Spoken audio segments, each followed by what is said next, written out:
Olá, boa tarde. Aqui estou eu de novo, falando, não sei para quem. Se não for para ninguém, tudo bem. O importante é falar. Preciso falar. Já fiz o meu café pilão. Vou tomar. Tô correria, cheio de criança em casa. Mulher tomou meu home office, então eu não tenho muito tempo. Hoje com patrocínio da Plaenge, caneca das Dia da Mulher da Plaenge. Bom, eu tenho visto muita gente assim meio triste, assustada, decepcionada com a polarização dos assuntos hoje em dia, né? Com a guerra, com a divisão, pô, na família, no Facebook, nos grupos, tudo é guerra, todos os temas é nós contra eles, é uma briga de posição. Então eu queria só explicar meio rapidinho por que isso acontece, né? Às vezes as pessoas não entendem, acham que, nossa, estamos em tempos tenebrosos, em tempo de muita rixa, de muita divisão. Bom, sem querer entrar no macro do negócio, porque tem gente que entende muito melhor que isso, eu do que isso, né? Eu acompanho, assim, os sites que ficam explicando política internacional, que explica o que acontece na ONU, o bloco russo-chinês, tem diversas opções, diversos atores nesse assunto aí, negócio complexo pra caramba. Então, não estou entrando nisso, estou entrando só a coisa aqui do dia a dia da política e das redes sociais, né? Então, acho que primeiro vamos lembrar como que era a eleição antigamente. Alguém tem uma lembrança de como era a eleição antigamente? Né? A eleição antigamente era praticamente tinha o período da campanha eleitoral, que era uma loucura, com a divulgação de coisas físicas, né? Era santinho, era livrinho, banner, pintava muro, dava camiseta, fazia muito evento, os políticos iam nos lugares, ficavam em pé lá, chamavam um grupinho nos bairros e falava, visita a empresa e tal. E a cobertura dos jornais e telejornais, né, o dia a dia do candidato, o, a campanha eleitoral gratuita na TV, campanha paga. Então era essa a estrutura da divulgação política, né? E hoje, o que virou, né? Hoje tem muito mais em ação, né? Praticamente a parte física concreta sumiu, negócio de santinho, de banner, bandeira, ainda tem um pouco isso, mas totalmente jogar dinheiro fora, né? Não serve para nada isso aí. E tem um monte de canal de divulgação dos políticos, né? Os caras usam, além do... Apareceu esse monte de canal All News, esse canal tem notícia o tempo todo, CBN, Globo News, Fox News, CNN, a Jovem Pan tá virando canal All News também. Então, além das redes sociais, que é o povo compartilhando notícia o tempo todo, e o WhatsApp, o povo compartilhando notícia o tempo todo. Então, assim, acabou o negócio de campanha eleitoral. Não faz nem mais sentido aquela lei de campanha eleitoral antecipada, né? Qual que é a diferença de uma campanha eleitoral hoje e de quando pode começar a campanha eleitoral? A diferença é que lá o cara pode falar, vote em mim, número 1406. Ele pode falar isso. Agora, antes do período eleitoral, ele não pode falar vote em mim e nem o número dele, porque ele não tem número, porque é proibido falar vote em mim para prefeito, para governador. Então, assim, nós estamos em campanha política permanente. Por quê? Porque a imagem do político é construído o tempo todo, né? Não somente durante as eleições. O período eleitoral, ele está colhendo aquilo que ele plantou durante todo o período. Né? Isso tem um lado bom, porque não dá para o cara se esconder muito. Antigamente o cara era eleito, o povo reclamava. Ah, vocês só procuram a gente na época da eleição, né? Pô, tenho saudade dessa época, né? Meu sonho é que os políticos só procurassem, só ouvissem falar dos políticos na época de eleição. Mas não, agora é o tempo todo político, é político para lá, político para cá, né? Então, por mais que essa exposição permanente tem o um lado bom, né? Os caras dificultou muito o cara se esconder, o cara fazer falcatrua, até a corrupção ficou difícil hoje, né? Por causa de transação e tudo eletrônica, fica tudo registrado, vídeo de WhatsApp, sempre tem infiltrado no meio, o cara vaza, então tá muito difícil fazer hoje em dia tramóia, né? Tá cada vez mais difícil. E o lado bom é esse, né? O cara tá exposto o tempo todo, ele tem que mostrar a imagem. Só que ele também não tá o tempo todo jogando para a torcida. Existem muitas ações que precisam ser tomadas no âmbito do governo que ele não age. Por quê? Porque são impopulares, né? Tipo a reforma da Previdência. Pô, um negócio impopular pra caramba. Tem que ficar lutando contra a opinião pública, contra a imprensa o tempo todo, né? Então, hoje em dia, é o tempo todo o político construindo a sua imagem como se fosse uma celebridade. É a mesma coisa que uma celebridade, um político, né? Ele tá ali, é, o tempo todo preocupado com o que o povo, o que as pessoas pensam dele, se ele tá bonito diante do público, e o Roger Stone tem um documentário na Netflix, né? Get Me Roger Stone. Ele é um consultor político americano, inclusive foi mandado para prisão esses dias por bobeira lá, porque mentiu não sei quando. Ele fala que política é show business para gente feia, né? É o mundo das celebridades para gente feia. Então é isso aí. Ele o tempo todo preocupado com a imagem dele, né? Se promovendo na internet, como se fosse uma celebridade mesmo, né? Tentando agradar as pessoas, se mostrando um cara humano, se mostrando sua família, mostrando várias coisas, né? E hoje esse caminho é aberto para todo mundo, né? Antigamente era só jornalista que conseguia aparecer na TV o tempo todo.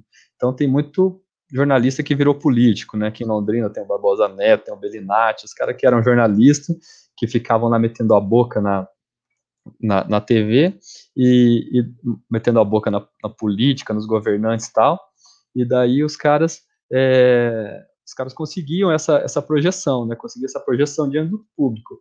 Hoje eles não conseguem, hoje todo mundo tem essa projeção, né? Hoje todo mundo que se expõe publicamente consegue ter uma projeção. É lógico que cada um tem o seu público, né?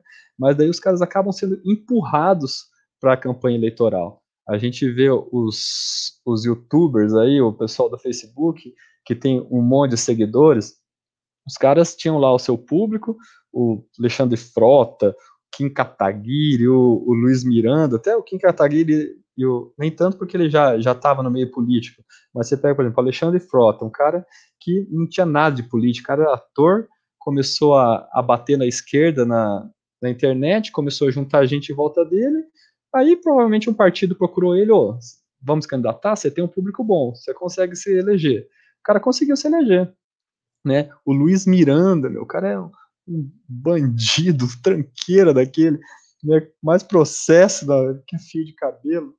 E daí o cara tinha o público, só ficava falando de como os Estados Unidos é melhor que o Brasil, tinha um monte de gente que acompanhava ele, um monte de fãs, se candidatou, foi eleito. Então, o cara virou o mundo das celebridades, a política. Celebridade pra gente feia, né?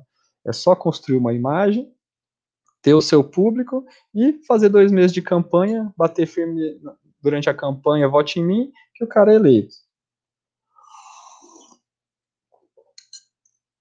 Então, o que mudou foi isso, né?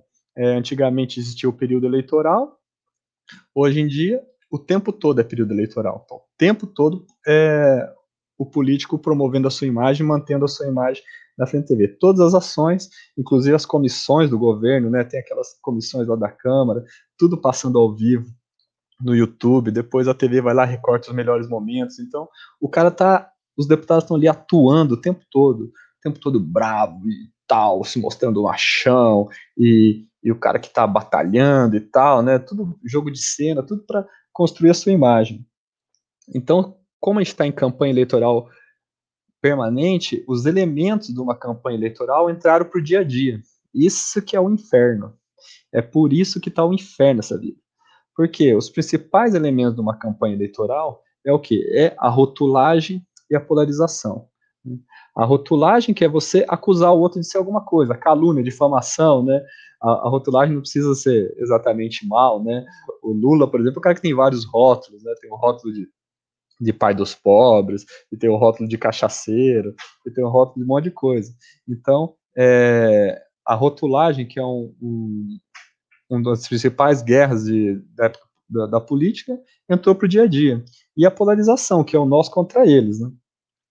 Aí, aquela coisa que você só tinha, aquela guerra que você só tinha em época eleitoral, hoje você tem o tempo todo, ainda mais multiplicado pelo número de atores que entrou aí no processo, né? O WhatsApp, as redes de notícias, os canais pequenos, os canais independentes, né? Uma galera falando contra, uma galera falando a favor, todo mundo jogando na internet, lutando para construir a imagem do seu político ou para destruir a imagem do adversário. Então, isso aí entrou em todos os temas. Em todos os temas que a gente entra, que é lógico, não vai ser só no âmbito pessoal, né? Se você pensar no âmbito pessoal... Benício, parou. Se você pensar no âmbito pessoal, os caras, você vê, eu tô aqui falando, meu filho entra fazendo bagunça aqui, ô abençoado. Vai pra lá, filho, o papai tá aqui ao vivo, tá? Aí, em época política, os caras ficam batendo até no campo pessoal, da família, do irmão, bate em tudo, né? Hoje em dia, em todos os temas, né? Então, o tema do momento, que é o coronga, o tema do momento, que é o coronavírus,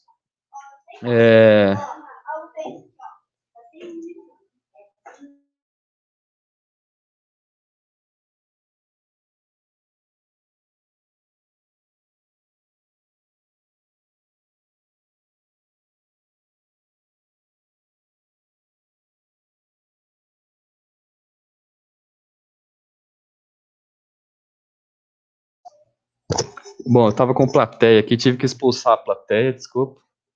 Mas é home office. Vocês gostam de home office, né? Gosto. Vem pra cá, vem pra você ver. Então, como eu tava falando, todos os temas hoje virou essa polarização, todos, porque coronavírus, aí já é criada uma narrativa. Quais são as narrativas? Tem que ficar em casa para o vírus dissipar no ar durante 15 dias, ou tem que ir trabalhar porque as consequências do trabalho, da falta de trabalho, vão ser muito maiores do que o do vírus em si. E daí o povo já vai polarizando, vai radicalizando, tem que voltar como se nada tivesse acontecido, ou tem que parar tudo? Tudo vai polarizando, tudo, porque virou guerra política, virou guerra de imagem permanente, né? Não existe, nessa guerra política de rotulagem e polarização, não existe espaço para um discurso moderado. Se você entra com um discurso moderado, você toma paulada, né? Por exemplo, na rotulagem, o cara te rotula como inimigo dos pobres, é o tempo todo assim, você é inimigo do povo, você o Aécio, por exemplo, é o cheirador, né? Ele ganhou esse rótulo aí, coitado, não lembro nem de onde, não sabe nem de onde começou o negócio, talvez cheirasse mesmo, não sei, mas não faz muita diferença hoje em dia. Então, e ele, como é que ele luta contra esse rótulo? Só batendo de frente, né? Batendo no... Quando ele for chamado, ele rebater o cara, cair matando em cima dele, falar que ele tá pisando em cima das famílias que sofrem com o tráfico, que são vítimas do vício de cocaína, e que fica banalizando uma situação. Então, assim, ele tem que bater de frente, tem que acusar o outro de outra coisa também, tem que rebater, né? Se você me acusa de ladrão, eu falo que não, ladrão é você. Porque se eu me defendo, toda defesa é muito mais fraca do que o ataque. Não adianta falar assim, você é ladrão. Você fala assim, eu não sou ladrão, eu sou um cara honesto. Aí já é fraco, já perdeu. Quem teve que se explicar já perdeu, né? E você tem que fazer o quê? Ladrão é você, seu vagabundo, né? Não tem outra opção, porque o único jeito de você responder um ataque é atacando de volta, atacando com mais força. E a polarização também é outra que não tem jeito de você ser moderado. Quando o cara fala, ó, vocês são inimigos do povo, porque vocês são isso, isso. E aí, galera, vocês estão comigo ou estão com ele? É isso o tempo todo. Não tem como você falar, ô, peraí, vamos conversar, vamos ver o que é melhor para a democracia, né? Não existe saída para isso. Então, nós estamos eternamente nessa guerra de rotulagem e nessa polarização, e o que era antes, que acontecia durante 3 meses antes da eleição, que era um inferno, hoje em dia é o tempo todo. Não tem jeito, tá bom? Então, acostumem-se, e pega leve, porque a gente está misturado, né, cara? Se a gente convivesse só com uma pessoa do mesmo polo que a gente, nessa polarização, né? Se todo mundo da minha família, todo mundo do meu trabalho, todo mundo da minha igreja fosse tudo o mesmo polo, tá beleza, mas não é assim. Estão misturados, né? Tem gente contra e a favor em todos os ambientes. Então, vai exigir da gente muito mais flexibilidade, muito mais jeito de falar, muito mais tranquilidade para lidar com essas divergências, né? Porque se você ficar reagindo muito enfaticamente a isso em ambientes particulares, você vai destruir seus relacionamentos. Tem que pegar leve, né? Eu às vezes, eu tenho algumas discussõezinhas online de leve, assim, minha esposa já me censura, né? Fala, online, não vai brigar. Tá? Eu falo, não, imagina, né? Eu tento ainda segurar, né? Eu vejo outras pessoas, não, já metendo pé na porta, né? Às vezes destruindo aí relacionamentos antigos por causa disso. Não tem jeito, não tem jeito. A gente tem que segurar a onda, né? Tem que pegar leve, que você não vai convencer outra pessoa com argumentos, com dados, com questionamento, não vai convencer. Eu falo sobre tudo isso no meu livreto que eu devo estar para receber assim que os funcionários do Correio voltar ao trabalho. Tá bom? Obrigado aí por vocês que me acompanharam e eu vou tentar entrar todo dia, mesmo nessa situação com invasão de meliantes no meu ambiente de trabalho durante a live. Aí, ó, acabaram de tocar a campainha. Tá bom? Obrigado a todo mundo aí. Um abraço.